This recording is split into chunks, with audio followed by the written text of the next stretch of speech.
Wataalamu kuhusu ukame nchini Kenya wanaonya kwamba hali inaweza kuwa mbaya zaidi iwapo hatua za haraka hazitachukuliwa ili kupunguza athari za ukame na baa la njaa katika kaunti 4 kame za Baringo, Mandera, Wajir na Turkana, ambako wakazi zaidi ya milioni 1.8 wako katika hatari ya kufariki kutokana na ukosefu wa chakula cha kutosha, ukame na maradhi ya utapiamlo katika kipindi cha miezi 3 ijayo.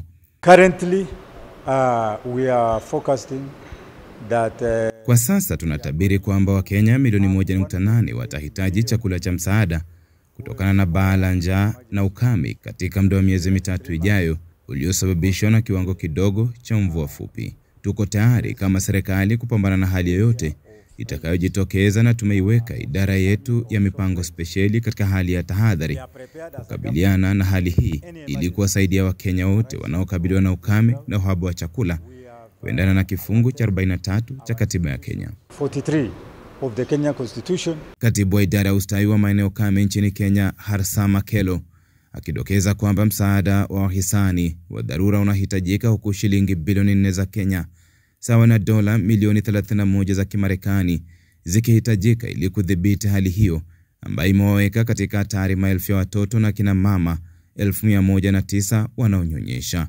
More than 4 billion. Zaidi ya shilingi bilioni 4 za Kenya sawa na dola milioni 31 za Kimarekani zinahitajika na serikali kupambana na hali hii ili serikali inunue chakula cha kutosha kwa waathiriwa wa ukame katika muda wa miezi 3 ijayo. Serikali itatoa fedha kwa taasisi za serikali zitakazotoa usaidizi wa maji na kununua mifugo kutoka kwa watu kutoka maeneo kame. With emergencies of drought. All these measures. Wataalamu wa ukame wanaonya kwamba huenda hali ikawa mbaya zaidi kati ya Oktoba na Januari mwaka ujao iwapo wahisani na serikali hazitachukua hatua za dharura kuzuia janga la kibinadamu, huku mamilioni wakiwa katika hatari kubwa.